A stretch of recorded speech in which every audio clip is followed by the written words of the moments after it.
Cette émission est rendue possible grâce à la famille des partenaires de l'Église de la Victoire.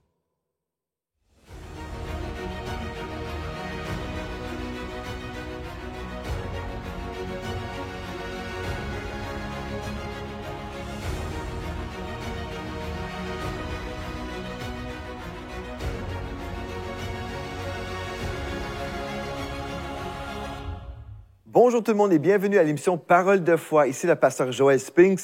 J'espère aujourd'hui que vous êtes vraiment prêts à vivre une transformation dans votre famille ou une amélioration certainement.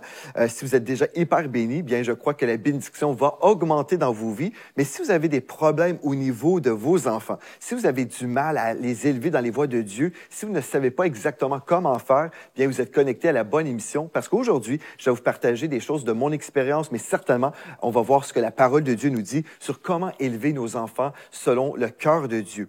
Vous savez, il y a plusieurs personnes qui ont des techniques, des mentalités, et souvent, ces pensées-là ne correspondent pas à la pensée de Dieu. Ce qu'on veut faire vraiment, c'est toujours revenir à la parole de Dieu, parce que Dieu a toujours raison. Les pensées de Dieu, en fait, sont supérieures aux pensées des hommes. Donc, si on revient à la parole de Dieu, on va voir, Dieu dit telle chose, et puis moi, je vais m'accorder avec cette parole, et je vais voir aussi les fruits de mon obéissance dans le nom de Jésus. Gloire à Dieu. Donc, aujourd'hui, avant d'aller plus loin, j'aimerais juste faire une révision rapide, parce que hier, ce qu'on a vu, c'est comment réussir sa vie de famille, comment avoir une famille heureuse. La première chose qu'on a vue, on a lu Luc, chapitre 6, versets 47 à 49, où le Seigneur Jésus nous a enseigné sur comment bâtir une maison pour qu'elle soit inébranlable. Et on a vu, en fait, que la solution, c'était d'établir notre vie, toute notre vie, sur la parole de Dieu.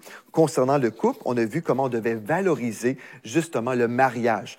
Dans notre société aujourd'hui, il y a plusieurs personnes qui ne valorisent pas du tout le mariage. Ils s'imaginent que c'est simplement un contrat, c'est simplement un morceau de papier. Mais non, en fait, le mariage, c'est un engagement, c'est une alliance où un homme entre dans une alliance avec une épouse, avec une femme, donc le mari et l'épouse.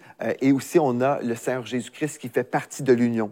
Et c'est là où on peut vraiment être fort dans notre mariage, où on peut être résistant. Peu importe les vents contraires, bien, lorsque l'Éternel est avec nous, gloire à Dieu, nous pouvons être solides et inébranlables. Donc, on a vu vraiment qu'on voulait valoriser le mariage et on voulait aussi se marier uniquement avec un enfant de Dieu.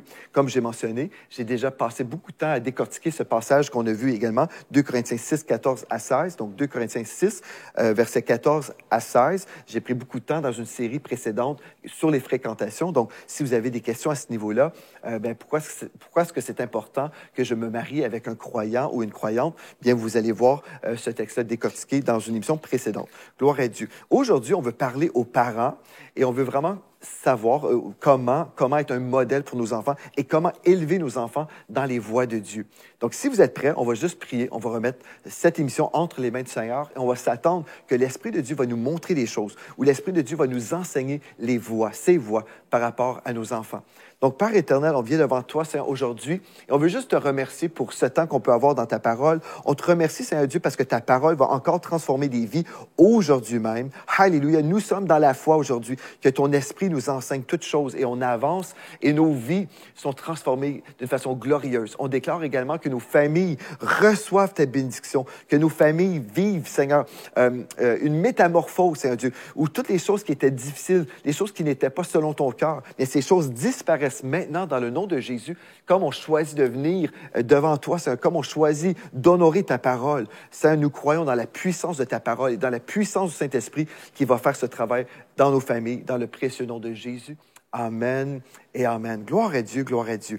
Donc, pour les parents aujourd'hui, la première chose qu'on veut faire, si on veut être de bons parents, on veut élever nos enfants dans les voies de Dieu et on veut que nos enfants demeurent dans les voies de Dieu, même après qu'on soit partis. On veut vraiment que la foi soit transmise d'une génération à une autre. Bien, on a besoin d'honorer le Seigneur, comme on a vu dans l'émission d'hier, mais aussi on veut marcher dans l'amour. Ça, c'est une chose très importante. On veut marcher dans l'amour. Que le mari aime son épouse, que l'épouse aime son mari et que le couple aime leurs enfants aussi, certainement. Donc, on va juste parler de l'amour au tout début. Et l'amour implique également une vision gracieuse de la vie, une vision gracieuse pour la famille. En fait, la grâce doit être dans la famille. Donc, on va voir ces choses-là aujourd'hui. Proverbe chapitre 10 au verset 12. Donc, on va commencer dans la parole dans Proverbe chapitre 10 au verset 12. Le texte nous dit « La haine excite des querelles, mais l'amour couvre toutes les fautes. L'amour couvre toutes les fautes. Donc ici, on parle de cet amour, mais on parle en même temps de la grâce. J'aimerais vous dire en fait que c'est tellement important d'aimer nos enfants, évidemment. Et comment est-ce qu'on peut aimer nos enfants? C'est à plein de niveaux, mais une des choses qu'on devrait faire, c'est adopter la mentalité du Seigneur Jésus. Quand Jésus marchait sur la terre, il était gracieux. Les religieux n'étaient pas gracieux, ils étaient légalistes. Ils parlaient toujours de la loi. Il ne faut pas faire ceci, il ne faut pas faire cela, il ne faut pas faire ceci, il ne faut pas faire cela. Et puis, on voit, en fait, Jésus était totalement différent. Quand on pense, par exemple, à la femme qui a été trouvée en flagrant délit d'adultère, plutôt que d'encourager tout le monde à la lapider, comme les religieux le faisaient et comme les religieux voulaient qu'elle soit lapidée, Jésus a été gracieux, en fait. Il a dit que celui qui est sans péché soit le premier à jeter la première pierre. Et en fait, on a vu que cette femme a été épargnée à cause de la grâce du Seigneur Jésus-Christ. Et gloire à Dieu, nous voulons être comme Jésus. Maintenant, quand on parle de la grâce, ça ne veut pas dire qu'on va tolérer n'importe quoi et qu'on n'aura pas d'ordre dans notre famille. Non, mais on veut juste, premièrement, établir le fait que nous allons être gracieux. Qu'est-ce que ça veut dire dans le monde concret, là? Bien, une fois, je me souviens, ma mère avait reçu un appel téléphonique d'un homme de Dieu qui lui a dit « Dis-moi comment vous avez réussi à élever vos 2 enfants dans les voies de Dieu sans qu'ils soient rebelles. » Parce qu'en fait, ma sœur et moi, on ne s'est jamais rebellés contre le Seigneur. On a toujours suivi le Seigneur. Pas parfaitement, certainement pas, parce que nous sommes des êtres humains, mais nos parents nous ont élevés dans les voies de Dieu et on a toujours demeuré dans les voies de Dieu. On a toujours voulu marcher avec le Seigneur Jésus. Pourquoi? Parce qu'on n'avait pas une religion, mais on avait une relation vivante avec Jésus-Christ. Et on voulait le servir, on voulait marcher avec lui, on voulait vraiment honorer le Seigneur avec nos vies. Parce qu'on savait que c'était la vérité. Et on voyait le modèle de nos parents. On savait que ma mère et mon père n'avaient pas simplement une religion. C'était pas une religion, c'était vraiment une relation vivante avec Dieu. On voyait leur modèle et on disait, on veut être comme eux et on veut avoir une famille comme ça, nous aussi. Donc, ma mère a répondu tout simplement, elle a dit ceci à l'homme de Dieu qui l'a appelé, qui était vraiment sérieux, là. Il voulait savoir, mais comment vous avez réussi? Comment avez-vous vraiment élevé vos enfants dans les voies de Dieu? Ma mère a dit, ne mettez pas des péchés là où il n'y en a pas. Ne mettez pas des péchés là où il n'y en a pas. Qu'est-ce que ça veut dire? Ceci veut dire arrêter de toujours dire ne fais pas ceci, ne fais pas cela, ou faut pas que tu fasses ceci, faut pas que tu fasses cela. Et pourtant, la parole de Dieu ne nous dit jamais de telles choses. Il y a des gens qui mettent leurs enfants dans un tel climat où c'est toujours plusieurs lois. Il ne faut pas, il ne faut pas. Et les enfants sont tellement pris, sont tellement comme étouffés, en fait, dans ce foyer-là. En fait, ils recherchent la liberté, donc ils vont fuir la famille. Il y en a qui vont aller dans toutes sortes de péchés, justement, parce qu'ils veulent se libérer de cette situation, ce climat étouffant. Et certainement, on comprend que les parents ne veulent pas étouffer leurs enfants par toutes sortes de règlements. Ils veulent vraiment élever leurs enfants dans les voies de Dieu, mais la façon de Dieu, ce n'est pas la façon des règlements, où les jeunes n'ont pas de jeu de manœuvre. Dans ma vie, en fait, j'ai été tellement élevé dans une telle liberté. Ce qui s'est produit, en fait, mes parents m'ont montré comment raisonner. Ils m'ont fait confiance, ils m'ont enseigné la parole par leur vie, en fait. Ils ont été un modèle pour moi. Et puis, ma sœur et moi, on a pu juste voir leur vie et comprendre également qu'on voulait faire comme eux. Donc, au lieu de dire, OK, mon père ou ma mère me dit, je ne peux pas faire ceci, je ne peux pas faire cela, en fait, ils m'enseignaient en général la parole de Dieu. Et puis, comme la parole de Dieu faisait du sens, je jugeais par moi-même, et ma sœur aussi, on jugeait, ah, bien, on veut faire comme Dieu. Je n'avais pas besoin que ma mère ou mon père me disent, fais pas ceci, fais pas cela, fais pas ceci, parce que c'était juste en moi, parce que j'ai accepté le Seigneur lorsque j'étais très, très jeune. J'ai accepté le Seigneur quand j'avais environ 3 ou 4 ans. Mes parents m'ont prêché l'Évangile quand j'étais très, très jeune, et puis là, j'ai compris, OK, oui, je veux recevoir le pardon de mes péchés, et le Saint-Esprit est venu m'habiter. Il m'a enseigné ses voies aussi. Donc, des fois, on est là, on veut imposer à nos enfants toutes sortes de règlements plutôt que de leur prêcher l'Évangile premièrement. Parce que quand on leur prêche l'Évangile par notre vie premièrement, bien là, les enfants sont nés de nouveau. Ils ont le même Saint-Esprit que vous avez. Donc, le Saint-Esprit qui habite dans nos enfants va aussi les guider dans toute la vérité. Donc, on n'a pas besoin de vivre sous la loi, on peut vivre dans la grâce. Et comprenez-moi très, très bien, la grâce ne veut pas dire qu'il n'y a pas de règlement dans une maison, mais on n'est pas obligé d'en parler constamment parce que c'est tellement naturel, ça fait tellement partie de la vie.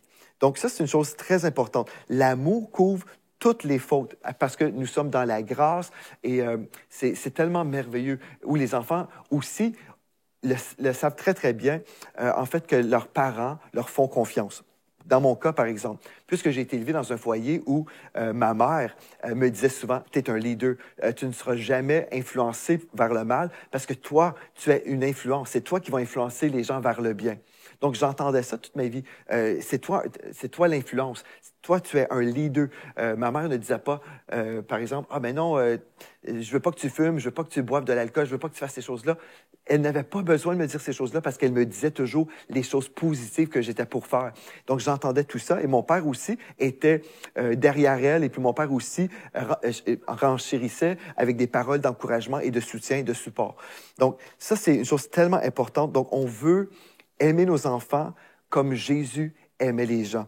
Dans 1 Corinthiens 13, verset 5, nous lisons « L'amour ne fait rien de malhonnête et ne cherche point son intérêt. Elle ne s'irrite point, elle ne soupçonne point le mal. » Quand on parle de la marche dans l'amour, c'est pour toutes nos relations où on ne soupçonne pas le mal. On n'est pas toujours en train de s'imaginer que quelqu'un va faire quelque chose de mauvais. Donc, moi, j'ai été élevé dans un foyer où je savais que mes parents m'estimaient. Mes parents, en fait, m'estimaient tellement qu'ils me partageaient des choses pour que je puisse moi-même rebondir sur des problèmes dans la vie. Une chose très importante, OK, ça c'est tellement, tellement important. Si vous voulez avoir une bonne relation avec vos enfants, si vous voulez communier avec eux, bien, en fait, vous avez besoin de prioriser des repas de famille. J'aimerais le dire, des repas de famille. Vous avez besoin de manger avec vos enfants au moins une fois par jour. Je comprends, le petit déjeuner, ça peut être des fois la course avant d'aller à l'école. Peut-être que vous n'avez pas le temps de manger ensemble et sur l'heure du dîner, les enfants peuvent être à l'école, mais le soir, vous devriez souper ensemble tous les soirs. Moi, j'ai été élevé comme ça et c'est tellement important de prendre ce temps de communion parce que c'est là où nos parents peuvent nous inculquer les valeurs de Dieu. Quand j'ai mentionné que je voyais mes parents servir le Seigneur, quand je vous dis que pour moi, ce n'était pas une religion, mais c'était une relation, comment est-ce que j'ai pu discerner ça? C'est parce qu'on avait du temps de qualité ensemble. Tous les jours, on mangeait ensemble. Tous les jours, on pouvait échanger. Dans nos temps de repas, par exemple, je parlais avec mes parents, je racontais ce que j'avais vécu à l'école. Mes parents me racontaient leur journée également. Ma sœur partageait les mêmes choses. Et puis ensemble, on communiait. Donc, on parlait ensemble. Et vous seriez surpris à quel point il y a très peu de familles chrétiennes qui mangent ensemble. J'ai eu le choc de ma vie où plusieurs personnes mangent, comme le couple mange à telle heure et puis les enfants mangent à une autre heure. Et puis, plus tard, quand on arrive à l'adolescence, souvent, il n'y a pas de communion entre les enfants et les parents. Et là, les parents veulent influencer leurs enfants vers le bien, mais il n'y a pas cette communion parce qu'ils étaient toujours séparés. Ils ne mangeaient jamais ensemble. Ils ne communiaient pas. Il n'y avait pas ces moments réguliers de communion. Et vraiment, si vous pouvez retenir une chose, frères et sœurs, si vous pouvez retenir une chose de toute cette série pour vos enfants, là, j'aimerais vraiment vous encourager. Prenez la décision aujourd'hui de manger avec vos enfants. C'est une chose très, très simple à faire, mais très peu de personnes le font. Quand j'ai eu à gérer des situations de conflit dans les foyers en tant que pasteur, des fois, je rendais visite à une famille, par exemple, et puis là, j'investiguais un petit peu pour comprendre mais pourquoi il y a ce désordre dans la famille. Je posais la question, est-ce que vous mangez ensemble? Et toutes les fois, on me disait, non. Ah non, ben nos enfants doivent manger avant, le mari arrive à telle heure, et puis... Je comprends qu'il peut y avoir des situations des fois compliquées, mais on peut donner une collation à nos enfants aussi pour les faire patienter. On peut s'organiser. L'idée, là, c'est tellement important de manger ensemble, de communier ensemble. C'est même biblique, Apocalypse 3, verset 20. Gloire à Dieu. Mais une chose très importante, c'est là où j'ai appris à comprendre plein de choses par rapport à la foi chrétienne, parce que mes parents nous prêchaient constamment. Pendant qu'on mangeait, on découvrait les valeurs de Dieu. On découvrait les choses. Et puis, c'est à ce moment-là aussi où j'ai pu discerner que mes parents m'estimaient. Je ne voulais pas décevoir mes parents en prenant des détours dans le péché. C'est la même chose pour ma sœur. Puisque mes parents me faisaient confiance, mes parents m'estimaient, puisque mes parents déclaraient des paroles de vie sur ma vie, bien, je ne voulais pas les décevoir. Donc, vous voyez, ce temps de communion est tellement, tellement précieux. Et aujourd'hui, frères et sœurs, j'aimerais vous dire, il y a tellement de personnes, des foyers où les enfants sont toujours connectés sur des téléphones ou sur des écrans. Maintenant, un autre point très important, frères et sœurs, j'aimerais vraiment vous secouer dans le nom de Jésus. À l'époque, quand je grandissais dans ce foyer chrétien, on avait pris la décision qu'on était pour manger ensemble sans avoir aucune distraction. Donc, oui, on avait une télévision à la maison, mais la télévision était toujours fermée lors du temps de repas parce qu'on était pour parler ensemble. L'art de parler, l'art d'avoir une conversation, c'est quelque chose qu'on a besoin d'intégrer à nouveau dans nos foyers. Gloire à Dieu. Donc, aujourd'hui, peut-être, on ne dira pas, OK, oui, on ferme la télévision, mais est-ce que les gens ont leur téléphone à la table? Est-ce que vous êtes en train de communier avec les êtres humains qui sont là devant vous ou est-ce que vous êtes sur votre téléphone? Est-ce que les enfants sont sur leur téléphone? C'est tellement important. Si vous mangez ensemble, vous laissez les téléphones ailleurs. Vous n'arrivez pas avec les téléphones. Une autre chose tellement importante, j'aimerais vous dire, frères et sœurs, je donne des choses pratiques, mais c'est des choses qui fonctionnent. C'est des choses qui fonctionnent. Ces choses-là ont fonctionné dans ma vie et dans la vie de nos enfants. Maintenant, c'est libre à vous. Vous pouvez faire comme vous voulez. Certainement, nous sommes tous des agents libres, mais j'aimerais vous encourager, si vous voulez être heureux, si vous voulez réussir dans votre foyer, vraiment, ces conseils que je vous donne, c'est des conseils faciles à faire, mais qui sont vraiment voués à la réussite. Gloire à Dieu. Mais je me souviens, en fait, ma femme était tellement prévoyante lorsqu'on avait des petites filles. OK, Floramé et Félicité, aujourd'hui, sont de grandes filles. Floramé est mariée, Félicité, elle est fiancée. Donc, on s'entend, nos filles sont grandes aujourd'hui, 2 adultes. Et puis, gloire à Dieu, elles ont choisi de servir Jésus-Christ avec leur vie. Elles marchent avec Dieu et je considère qu'elles sont une réussite dans les voies de Dieu. Gloire à Dieu pour ça. Maintenant, ma femme a pris la décision, lorsque nos filles étaient très, très jeunes, en fait, qu'elle voulait les encadrer dans les choses de Dieu et aussi, elle était prévoyante pour leur petite vie. OK, qu'est-ce que je veux dire? Par exemple, si on allait au restaurant, ma femme et moi, et peut-être avec des amis, ma femme, en fait, elle organisait toujours un sac à surprise. Elle passait dans un magasin à solde, OK, un magasin de dollars ou quelque chose comme ça. Et puis, elle achetait des petits jeux, des petits jouets. Elle achetait des choses pour divertir nos filles. Nos filles pouvaient faire des dessins, pouvaient colorier, pouvaient s'amuser avec des petites poupées. Donc, pendant qu'on discutait, donc on mangeait, nos filles jouaient. Et puis, nos filles étaient tranquilles. Très polies, très gentilles, très dociles. Et même, on avait souvent des compliments pour le comportement de nos filles. Les gens disaient « Ah, mais vos filles sont tellement bien élevées. » En fait, je dis gloire à Dieu parce que vraiment, les deux avaient une très belle disposition. Donc ça, c'est super. Mais aussi, c'est ma femme, je disais « Oh, mais c'est vraiment ma femme. » Elle était prévoyante. Elle était prévoyante. Si on prenait, admettons, si on partait dans un déplacement, peu importe, on allait n'importe où, là. En fait, on traversait la ville. Ma femme avait toujours des collations dans la voiture pour que nos filles puissent manger si elles avaient faim. Il y avait toujours des petits jeux. Et puis, la chose importante, c'est que nos filles n'étaient pas derrière un écran. Aujourd'hui, on se retrouve avec une génération d'adolescents qui ne savent pas parler à des êtres humains, qui ne savent pas parler aux adultes. Des fois, il n'y a aucune habileté sociale. Des fois, les jeunes ne savent pas comment converser. C'est assez grave, en fait. Je vais juste ouvrir une parenthèse. Si on va avoir une conversation, bien, il faut s'intéresser aux gens. Il faut poser des questions. Si je veux apprendre à vous connaître, je vais vous poser des questions sur qui vous êtes, en fait. Qu'est-ce que vous faites dans la vie? Comment ça va? Vous aimez telle ou telle chose? Et en posant des questions, bien là, on va avoir une conversation. Mais si je vous pose aucune question, si je ne vous démontre aucun intérêt, bien, on risque de ne pas se parler. On risque d'être dans le silence parfois.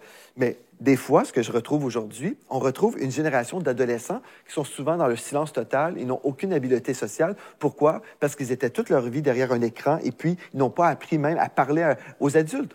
Dans mon temps, par exemple, OK, si je voulais jouer avec un ami, je devais prendre le téléphone, appeler mon ami pour l'inviter à venir à la maison, pour qu'on se retrouve dehors pour aller jouer.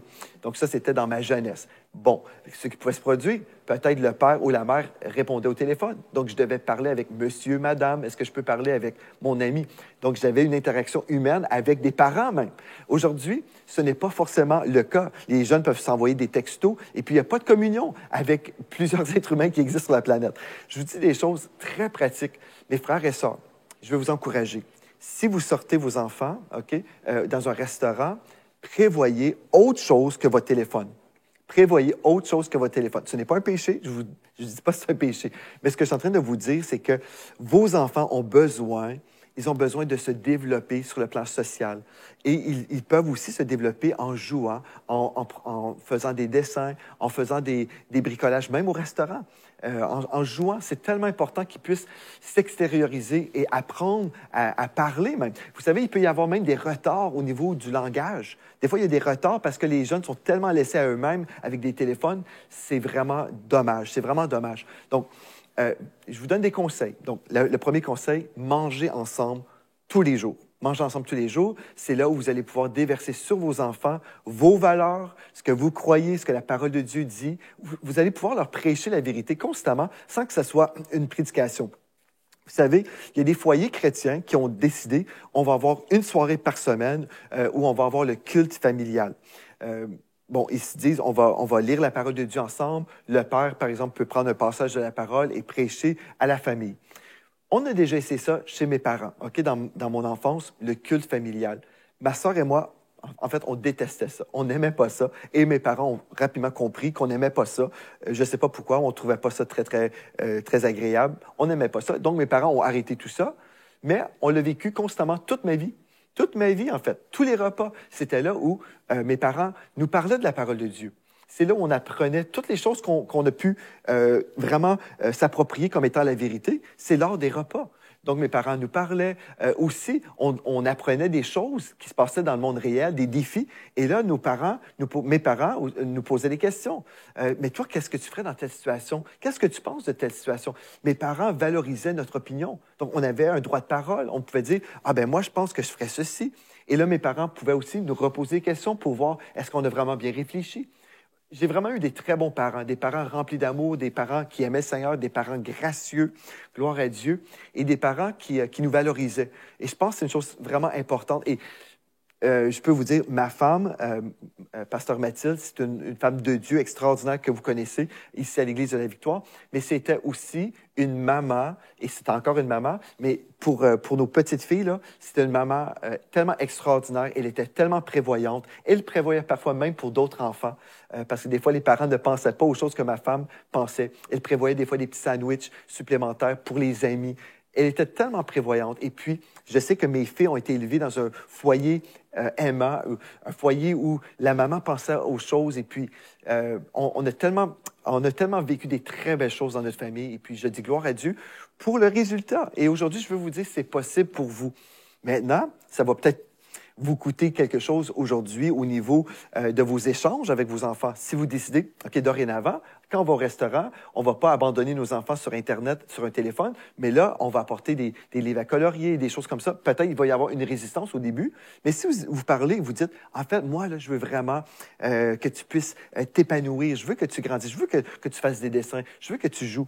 Bref, si vous expliquez à vos enfants que vous avez un cœur pour eux, vous pourrez leur expliquer ce que je viens de vous expliquer aujourd'hui dans vos paroles, et puis je crois vraiment que vous allez voir des changements. Demain, on va poursuivre, on a juste effleuré ce sujet par rapport aux enfants, on va continuer et on va voir ce que la parole de Dieu nous dit. Mais d'ici à demain, j'aimerais ça vous inviter, écrivez-moi à témoignage@églisedelavictoire.com, donc témoignage@églisedelavictoire.com, et dites-moi en fait comment vous recevez cet enseignement. Vous pouvez également m'envoyer vos témoignages et me dire comment Dieu vous a vraiment inculqué ces valeurs pour votre famille, et puis ça va me faire un plaisir de vous lire. Donc, gloire à Dieu. Merci d'avoir été là, et d'ici à demain, rappelez-vous de ceci, en Jésus, vous êtes richement bénis. 37 centimes d'euros, c'est la somme qu'on cherchait dans notre appartement pour s'acheter une demi-baguette.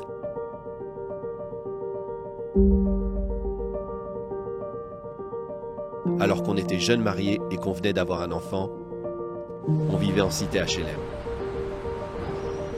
On est passé par toutes sortes de saisons difficiles et on n'a pas toujours fait les bons choix. Mais j'ai compris bien plus tard que ce qui nous manquait vraiment, c'était pas forcément de l'argent, mais plutôt de la connaissance et des bons mentors pour nous aider. Aujourd'hui, notre horizon a bien changé puisque Dieu nous a fait prospérer dans nos investissements et que nous sommes devenus des sources de bénédiction, notamment pour les jeunes entrepreneurs. Je suis concerné quand on se limite, je suis concerné quand on se donne des excuses et surtout quand pour une quelconque raison, on ne répond pas à l'appel de Dieu.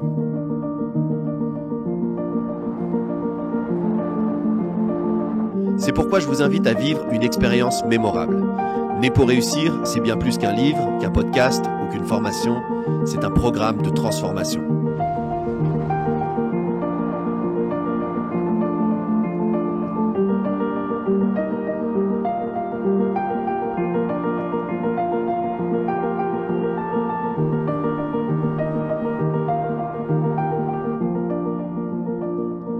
Je vous donne rendez-vous le 11 mai.